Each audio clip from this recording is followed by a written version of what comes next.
First of all, Ellen Mirojnick looks great for her age. She's 74 years young, and I just hope that I can look that great, God willing, when I'm 74. This was a memorable interview for me, maybe because I'm in awe of anything designed fashion-wise for the runway or for the silver screen. And Ellen has been in the business of designing costumes for film and TV for over 30 years.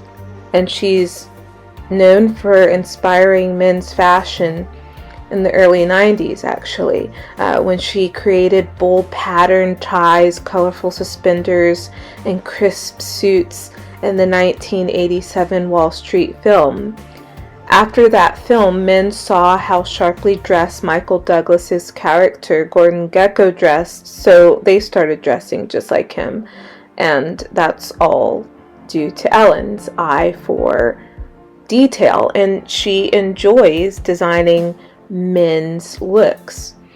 Her resume includes working on some of the most memorable films. This is just a few of many films she's worked in this 30 plus year span. Fatal Attraction, Wall Street, the 1987 version, Basic Instinct, Speed, Who Can Forget Sandra Bullock and Keanu Reeves, What Women Want with Mel Gibson, The Chronicles of Riddick, By the Sea with Angelina Jolie and Brad Pitt, The Greatest Showman with Zac Efron, and 2000's Bridgerton, and this year's Oppenheimer. It was the most spectacular and fulfilling collaboration I have ever experienced, says Ellen, of designing the costumes for Oppenheimer. In this podcast episode, we talk about how she got into costume design, what a costume designer does, and her process for Oppenheimer. So enjoy this podcast episode with Ellen Mirojnick and be enlightened by what a costume designer does and what she does and what she's been doing for 30 plus years. How are you? I'm great. How are you? I'm good, thank you. Very good. I like your glasses. Oh, thank you.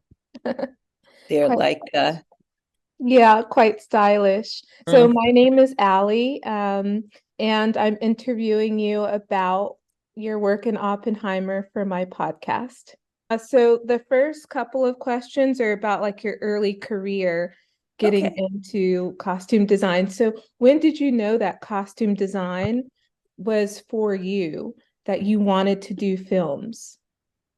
I was originally a fashion designer, and after about, I would say it was about 7 years, my husband was working on a film in New Orleans. It was a kind of a racy film at the time, although it was a period piece.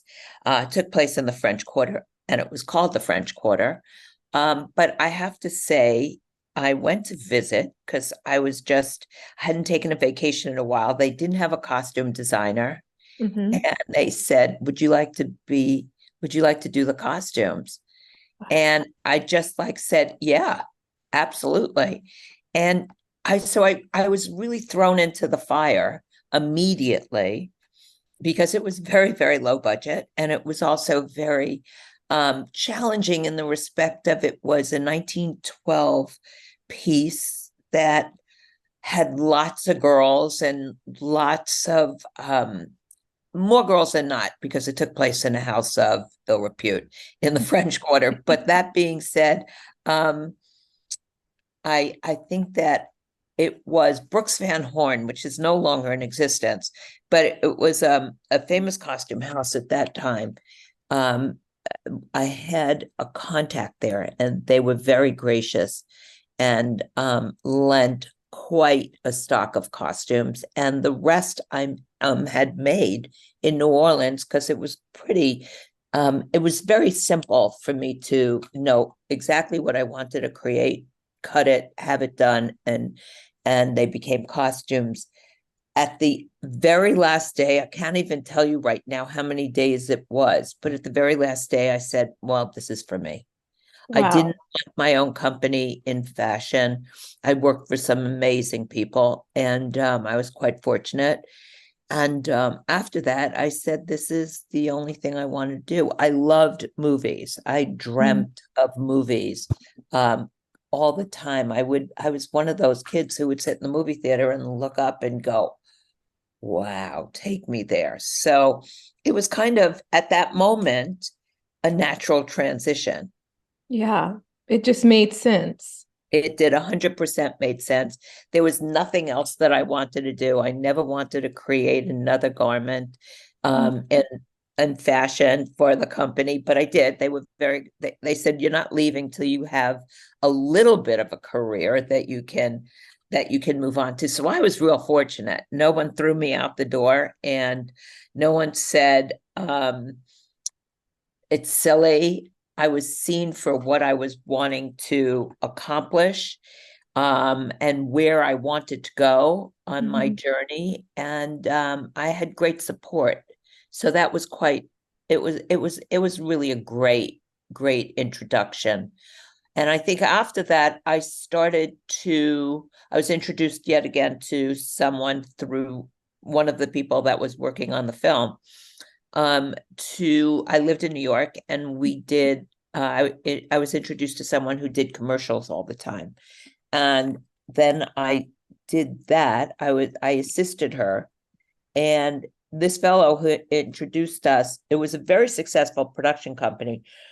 So there was work all the time.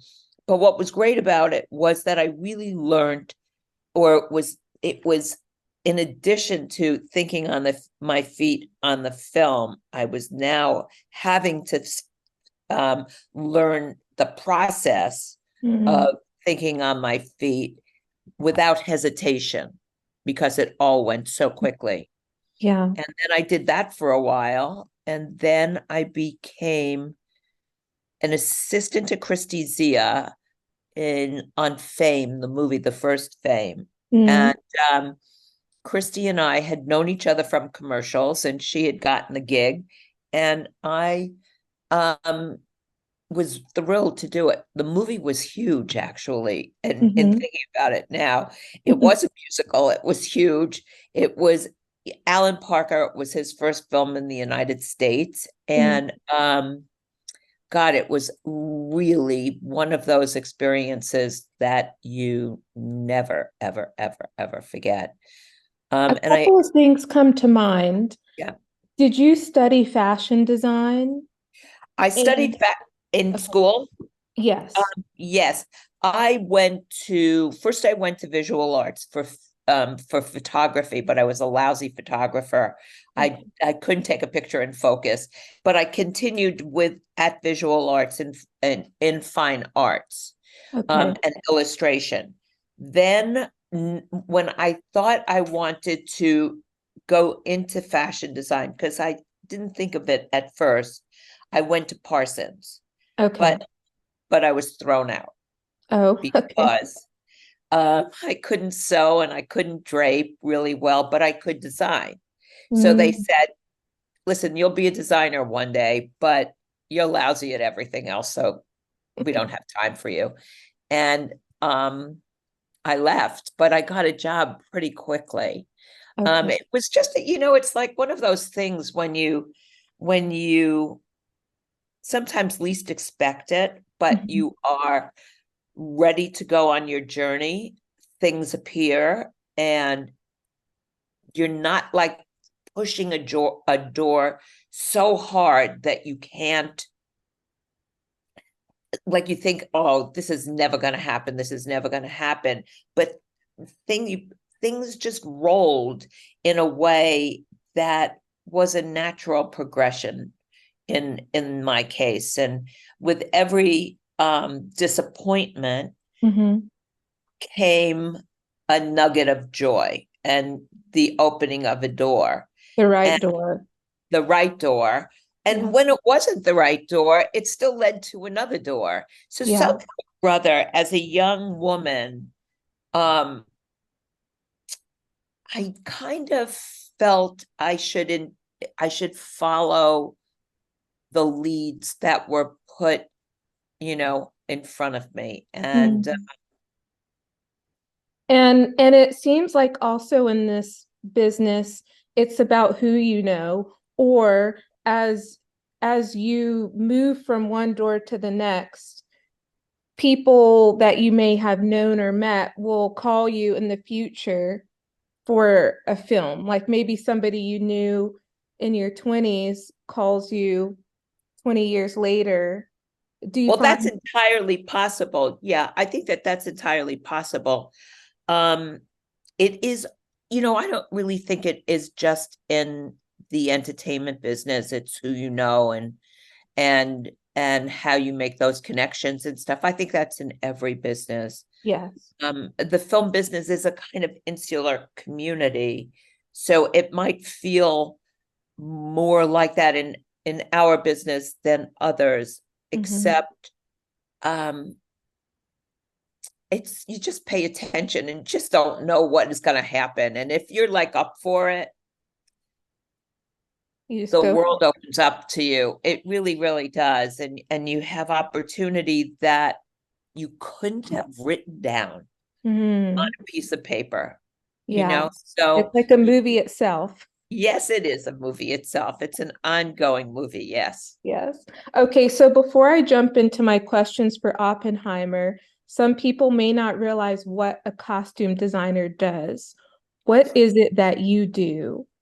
How does it look on a day-to-day? When they contact you and say, or you agree to do a film, what's your next steps?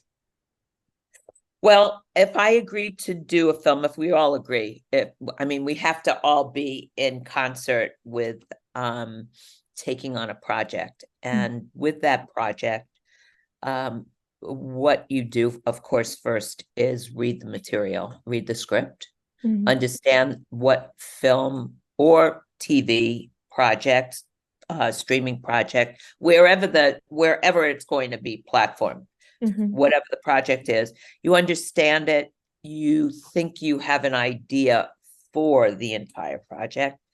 And after that, once getting a feeling that you have this is it, I love this project going forward, you talk to the director and see, it's real important to see that your visions are on the same page. What you Mm. find sometimes is there are a lot of visions that are not all on the same page. Mm. And sometimes it's up to you to make that adjustment for everyone to, because sometimes people say things that they don't necessarily are, they're not clear about what they're asking for. And Mm. sometimes that needs to be seen. If, for example, the director and the producer are not in concert, Mm. with one another. The director, the producer, and the studio are not in concert. The actor, this director, I mean, name a combination, it could happen, and sometimes it doesn't. Okay. So you have to be open to all of that. And what you do is you understand what that story is about, and you break down the characters in a way that we're kind of story weavers. We weave the story. The actors wear a skin that we create or collaborate together Mhm. on to to bring that character to life. And sometimes it's as simple as a pair of pajamas, or sometimes that is contemporary or period or fantasy or anything. And I'm just using that because it's a simple garment, Yeah. to say, not anything elaborate. And you tell that story of the character's arc from beginning to end. And you're responsible to understand the what the vision is and Mhm. how to execute. And also, what I didn't mention in the beginning is that you put together a very, very solid team that's supportive, and you can delegate different responsibilities to, whether it is budgeting, whether it is managing the costumes, whether it's finding the costumes, whether it's shopping, whether it is accounting. It is all part of the support team, that the fitting team. It's all part of the team that you need to have around you when moving forward on any project. The size of that team will differ depending on the size of the film or the show. The responsibilities will somewhat remain the same. Sometimes they're bigger, sometimes there are two people in different positions, in those different positions. Sometimes there's four, sometimes there's less, but it is something that is, it's really a little army that is put together, sometimes a big army, but an army that's put together to create what you see on the actors who are telling the story, and they're at the forefront of the frame. But what's important is very much is collaborating with the production designer, with the cinematographer, so that it becomes a seamless frame. Yeah. One thing, there are films that are very costumes are very embellished. They're very fancy. They're very big. They're very elaborate. And then there are films like Oppenheimer, for example, that are very, they are far more subtle in tone than anything that is elaborate. Because you've done Bridgerton and Mhm. then Oppenheimer. Which one, because Bridgerton has the Elaborate. simple, elaborate costumes. Which one do you find more challenging, or do you enjoy more, or how are they different? Well, Design. they're different by what they look like, Sure. totally, right? Yeah. They're very, very different in that way. Um, Both are projects that were building worlds, okay? And clearly it's obvious in this is the point, actually. I'm going to see if I can make it very clear. Um, it's it's obvious, the world of Bridgerton, that the world that I built for Bridgerton, I was the first one hired on the creative team. So I was able to express how I thought the world of Bridgerton would appear. And that went everything that was soup to nuts. So I wasn't the production designer, but I envisioned the world that our characters would live in and be part of, and it had a very, very, very different appeal than a straight period piece. Mm. And the world of Bridgerton was very different than any world of that Regency period that had come before. Mm-hmm. And it was hugely colorful as well, Yeah. on many different levels. The world of Oppenheimer we still built the world of Oppenheimer. The brief is totally different, Sure. totally different. And I think that I cannot say which I like better, because each has a different. What I love about that contrast is that I get to play in both worlds. Yes. So I love it. And what I love about Oppenheimer is, first and foremost, I always love designing for men and male characters and menswear. I feel that it's expressive and informative and can be inventive. Mm-hmm. And it's really true that the clothes do make the character and the man. So Mm-hmm. that is a great umbrella to be able to go forth in. Mm-hmm. And in creating Oppenheimer's world, it was very important that Chris had a number of notes at the very, very beginning. And Chris's vision was beautiful, magnificent, and specific. It was Mm-hmm. the first time I had worked with him We had worked together.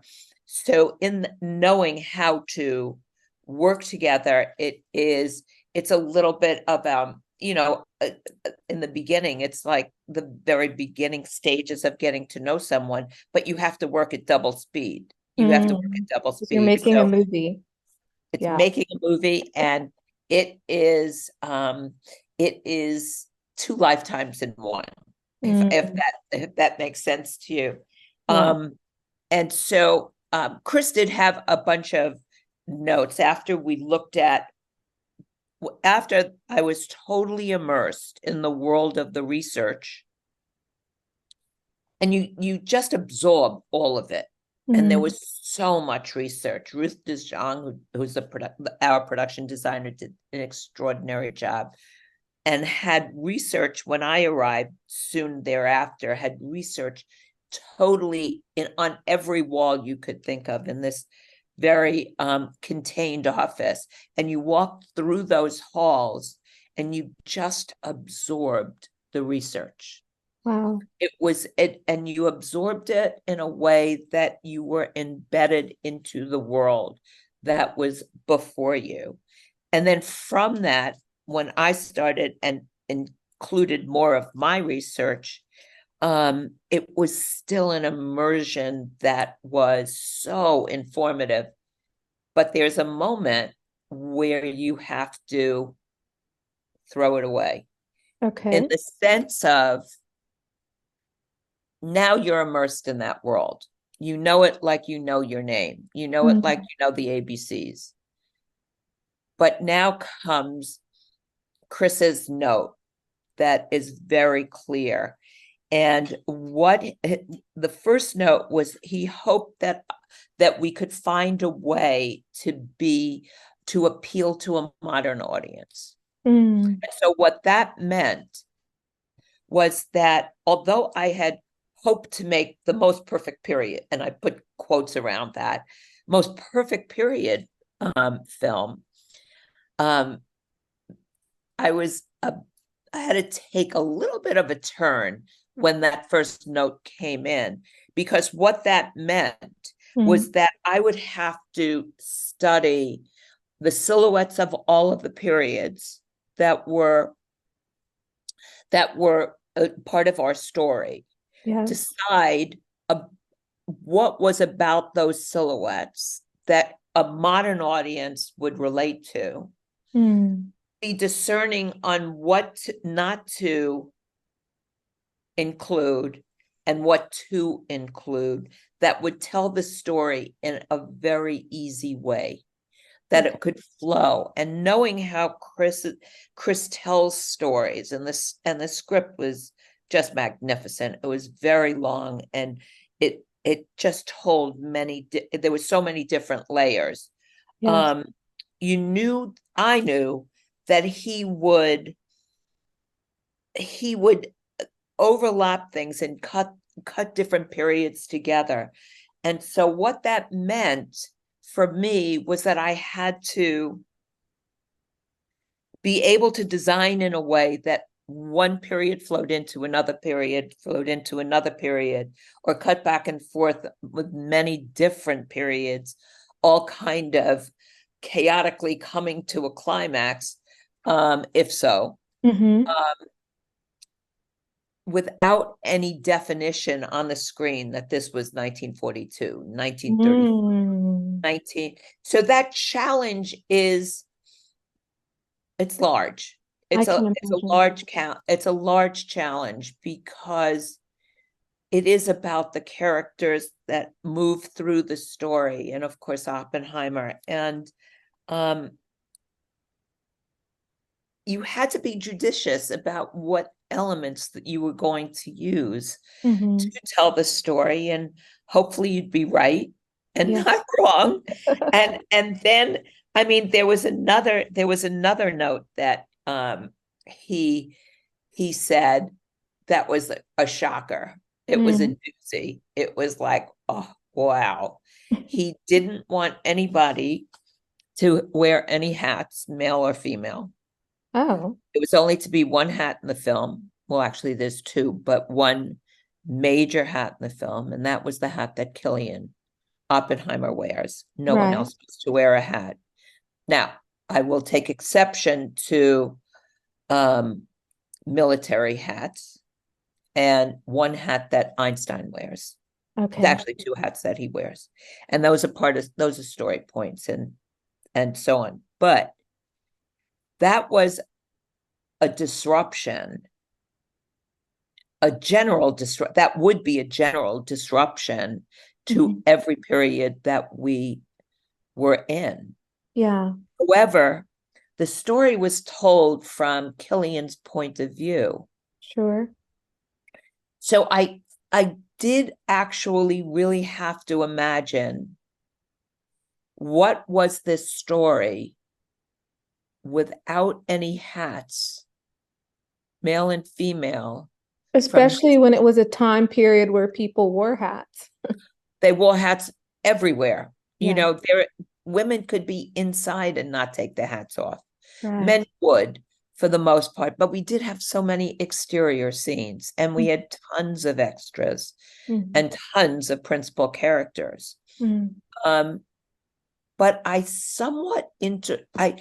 kind of really had to concentrate and intuited that from Killian's point of view, if it was like from my point of view, right? And I had to move through these scenes, and it was in my head out.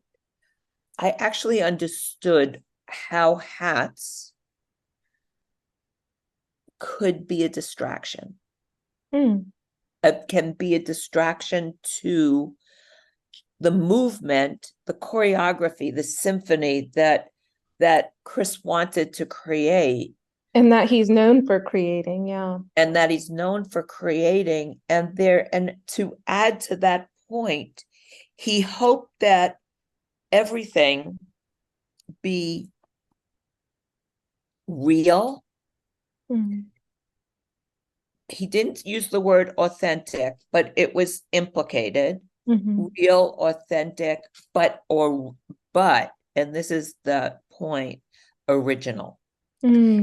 Nothing stylized nor precious.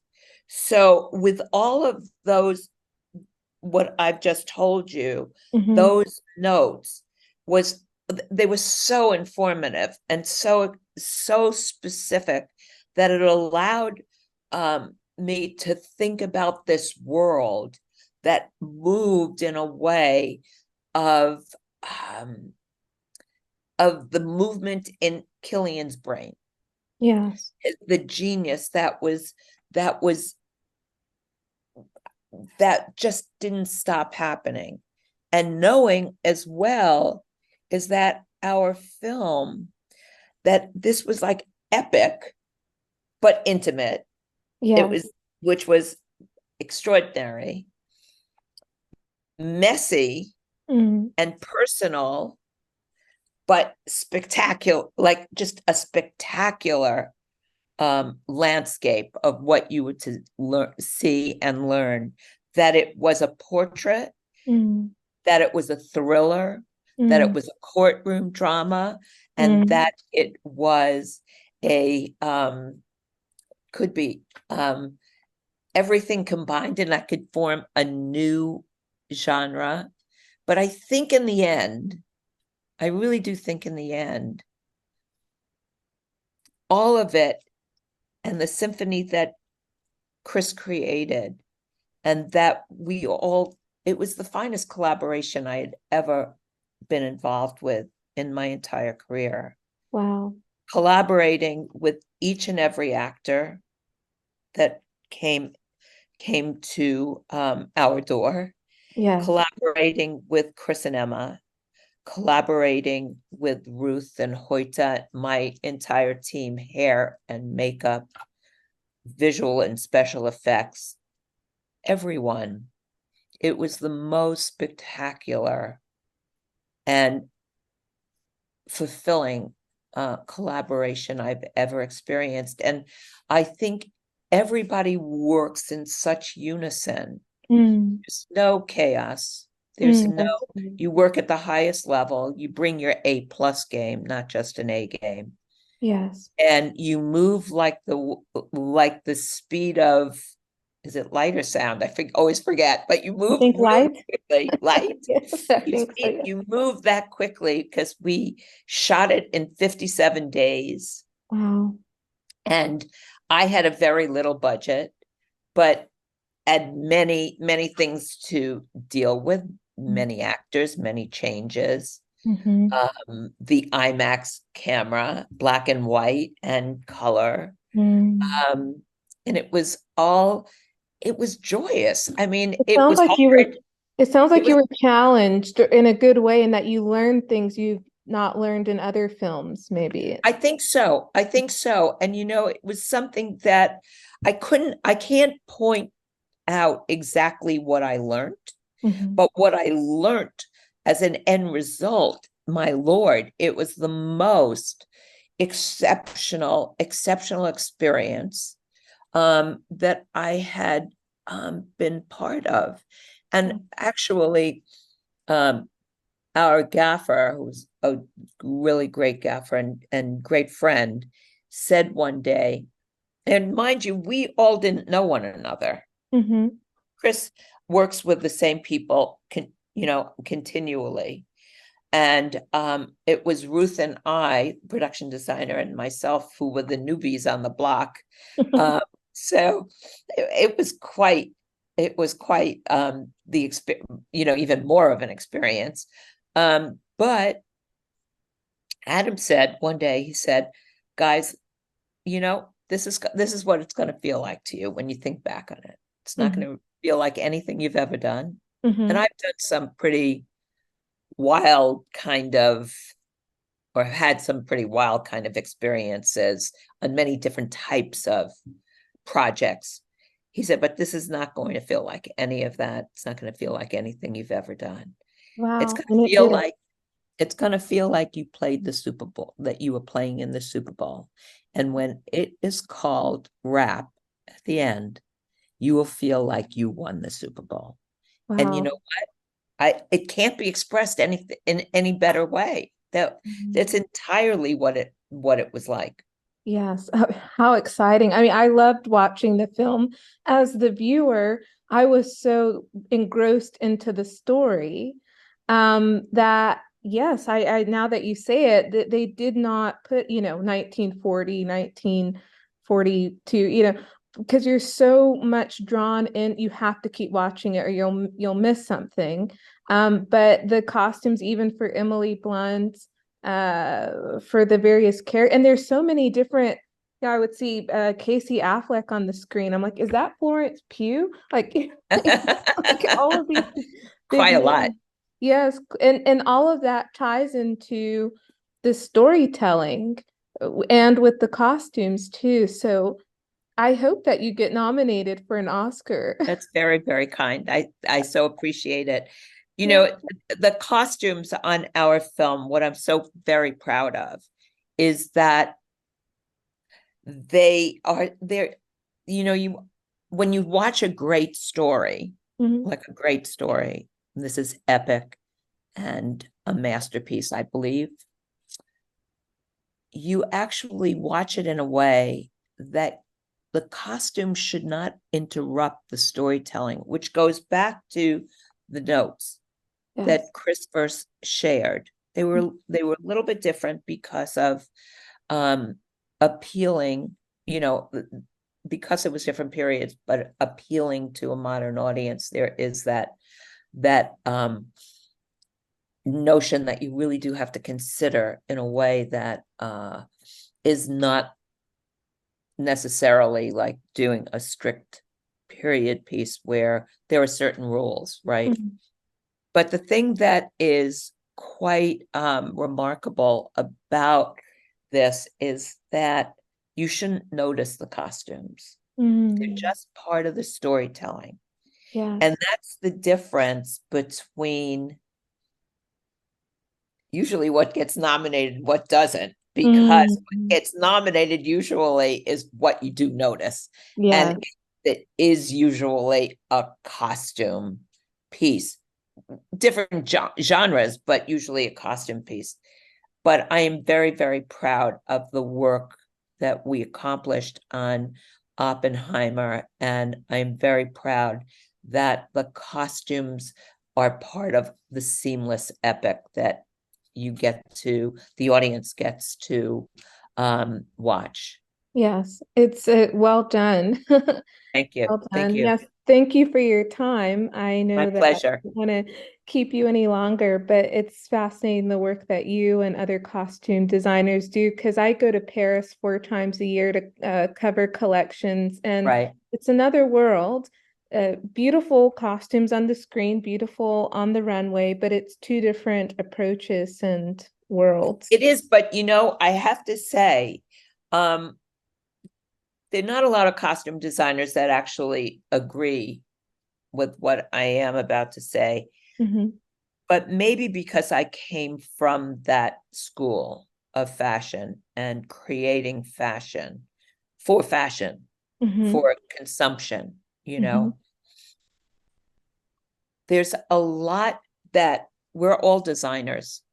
And so there is a lot that we share. Mhm. We share in the root of creativity, in the root of passion, in the root of how we view and enable and see things coming to life on human beings.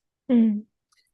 And whether you're walking on the runway or you're coming into frame in a film, how you appear still tells that story. Mhm. Yes. And although there are two different approaches in film, just think about how many different genres there are. So, and then in fashion, the same, how many different ways a season will unfold, right? Mhm. I think it's quite clear that it's exercised in a different way, but it comes from the same root, Yeah, the same route. Yeah, which is design. which is design and a passion for creating, I Yes, think. for sure. Well, thank you so much, Ellen. My pleasure. I hope that you enjoyed this podcast episode and that you have found a soulful connection to the conversation. God bless you, and until the next episode, go bless somebody else.